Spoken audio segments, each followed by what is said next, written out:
Hello, this is TurboDog702 for the Castlevania Symphony of the Night Any Percent tutorial.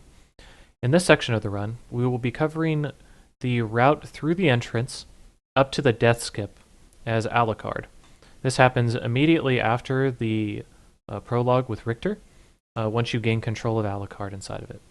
Our goals inside of this are to make our way to the far side of the final room before the death chamber where he takes your gear, normally in the game. And we're going to kill enough monsters so that that last warg inside of the room will actually level us up. And that'll be important when we actually do the death skip. Okay. As for long-term goals, we are going to be trying to navigate our way through the castle in as fast a manner as possible, get the wolf relic, and make our way back to the clock room, which is inside the marble gallery, within 9 minutes. But that's for later. Right now, let's focus on the entrance. So right now I have control of Alucard, and we've done a pretty good job getting our way here. As you can see by the time attack, we've defeated Dracula in under 42 seconds, so our stats are really strong. We have access to... We also beat him without taking any damage, so we have the max amount of HP that we have.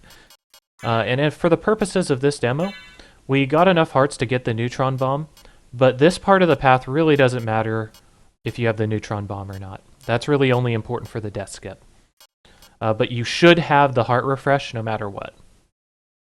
Okay, so for this first room, when we gain control of Alucard, it's very simple. All we need to do is we just need to turn around, shield dash, and kill the warg that's in front of us. So to do that real quick one more time, you shield dash, turn, swipe, and kill him.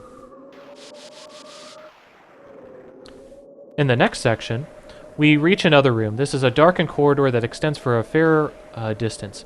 There are 4 wargs in this room, and after we kill the first 2, the room will actually light up. Once it lights up, zombies will spawn underneath the ground and start walking towards us. It's important that you only kill a certain number of enemies inside of this room so that you can set up the level up on the last warg in the next long hallway. But for now, I'm just going to show you basically what happens inside of the room. So we're going to backdash, turn, attack that warg, backdash, or shield dash, turn, kill that warg. Now, once I move a little bit further, the room's going to light up. Once the room lights up, zombies start spawning out of the ground. Okay. This is the third warg. We backdash, kill the 4th warg, and make our way to the far end of the room. So pretty simple. So in relatively real time, here's kind of what it should look like. So we're just going to easily shield dash, turn, kill, shield dash, turn, kill, keep moving. Maybe kill a zombie there. You might want to slow down at this particular section, because zombies will come up and try to hit you, and we make our way to the far side. You'll notice that you can jump over zombies to avoid them as well. Alright. So some of the finer points of this room. In order to make it so that the warg will level us up 2 rooms from here, we can only kill 2 or 3 zombies max during this. This is important to note because zombies can actually raise up out of the ground next to the wargs and force you to kill them along with the wargs. So it's important that you budget yourself out. Usually you can kill 1 zombie before the 3rd and 4th warg, and then the 3rd and 4th warg will usually have a zombie that comes up near them. If a 4th zombie jumps up after you kill 3, you just have to jump over them and continue on to the next room. So to show you this with the 3 zombie kills, we'll go ahead and keep going. Kill. Kill. Zombies start spawning. We kill 1. Kill 2. Kill 3 and make our way out. Okay. If a 4th zombie had spawned there, I would have had to have jumped over him. Okay. So that's the basics for that room. The zombies actually come up in approximately 4 different patterns is what you're going to typically see. I feel like there's more patterns that they can come up on, but as you start to play more and more, you'll start to see and get an idea of where a zombie is going to pop up at any given time based on where the first zombie is that you see. If you see zombies start to pop up at the right in front of you when you kill the second warg, then you probably have one of the worst patterns that you can have. If they spawn closer to the warg, you probably have one of the better patterns you can have. So one last time, we shield dash, turn, kill the warg. Shield dash, turn, kill the warg. Continue on. You can also use jump slashing in order to kill these things if you want to move a little bit quicker. So we've killed 3 zombies there, I believe, and we continue on.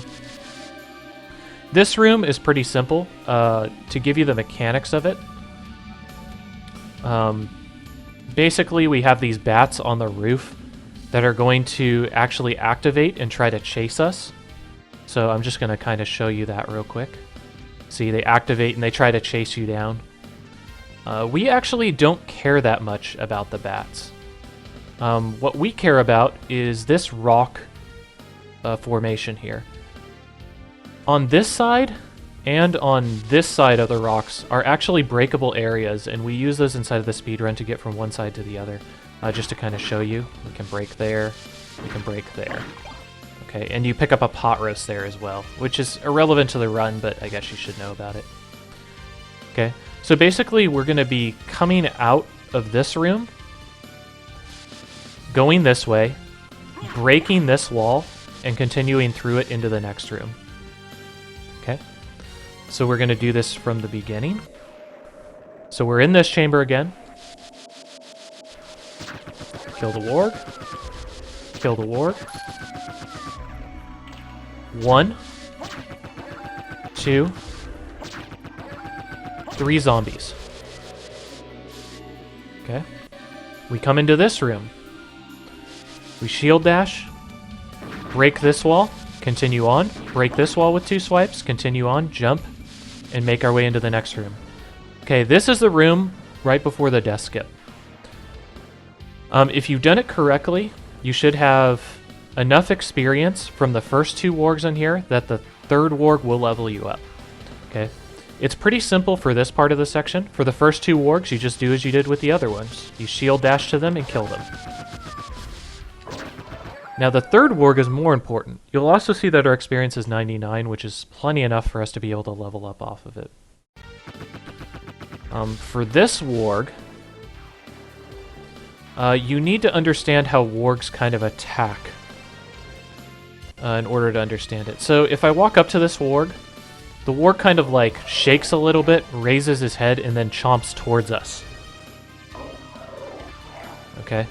Now normally, we wouldn't be able to jump over a warg. Its hitbox is just too wide. You land on top of it, as you can see. However, we're going to use that forward momentum of the warg to be able to jump over it. So I can look at the warg, figure out when he's going to attack, and jump over it like that. Okay. Some visual cues that you can use for that is the warg starts shaking, he lifts his head, and once he lifts his head, he's going to start to attack. So you can kind of use that lifting of the head as a visual cue to jump. Okay, after we jump over, we move over here into this section, and it's going to depend on which death skip you're going to do as to what you're going to do with this warg. Another thing to note is that if you break this stairs, there's a turkey inside of it. Okay. If we continue on into the next room without doing the death skip, we're going to run into death. He's going to have a cutscene in which he steals our items and vastly downpowers us. But we're going to try to avoid that. So once again, for this last room, the last warg lifts his head, jump over him. If you're doing the neutron bomb skip, you can just continue on and pick up the turkey. So for the neutron bomb, you go like this. Jump. Turn him around. Lure him for 1 bite.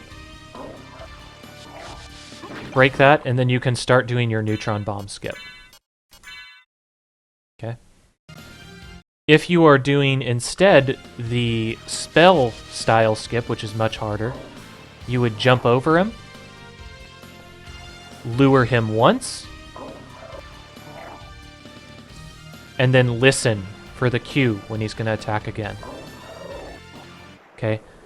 Him coming on screen is what you need in order to do this spell part of this. But that's for another section when we cover the death skip. This should cover the entirety of the entrance. I'm going to do a real quick run-through of the entire entrance after the first warg to give you an idea of how everything should look up to this point inside of another video. I'll make a quick addendum that kind of shows the route up to this point. Also, I'll be making an addendum video with small optimizations as well that you can do in order to make this easier on yourself. But for now, this is TurboDog702 for the Castlevania Symphony of the Night Any% tutorial.